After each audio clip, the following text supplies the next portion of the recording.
Let's talk Tanya for the 6th of Adar. Around 2 weeks ago, we started chapter 26 of the Tanya, and there the Alter Rebbe tells us about how important it is to be happy, to be in a state of positive emotions. But we haven't really spoken much about that up until this point. The reason why is because before we proactively work on our happiness, we need to deal with all those things that get in the way of our happiness.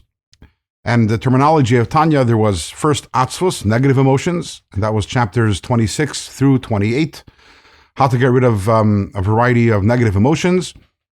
And then there was the issue of timtum halev, emotional unresponsiveness, which we dealt with in chapters 29 and 30.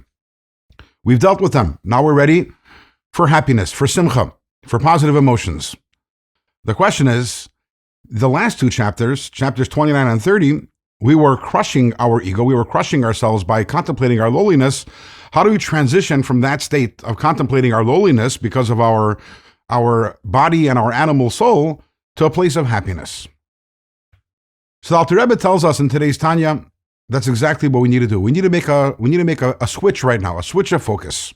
Right now, once we've dealt with the atzvus and the timtum halev, the negative emotions and the emotional unresponsiveness, right now, we need to start thinking about the other side of us, our other identity, the godly soul.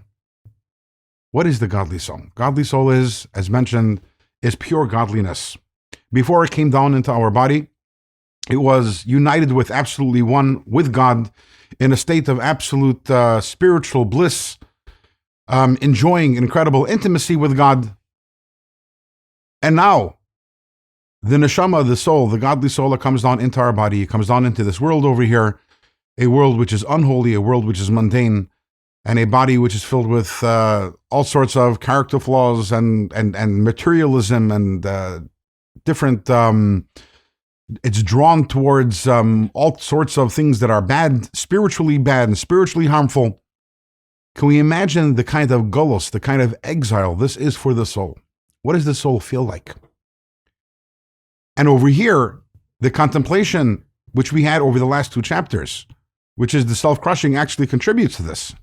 Because the lowlier I am, the more materialistic I am, the greater the golos and the greater the rachmanis, the greater the exile, and the greater the compassion that we should be having for the godly soul.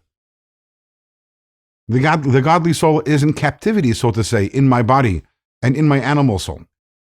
How do we release the godly soul from its captivity? And the answer is, every single time we learn some Torah, every single time we do a mitzvah, and specifically every single time that we pray, what we're doing is we are releasing the godly soul from its captivity. And when we are thinking about the godly soul, that is our focus. Our focus is to awaken compassion for the godly soul, and this should motivate us to want to learn more Torah, to want to do mitzvahs, to want to pray. That is the beginning of the process that will lead us to happiness, the beginning of our answer, and the conclusion of that, and how this contemplation leads us to a place of happiness and simcha. That we will discuss, God willing, in tomorrow's Tanya.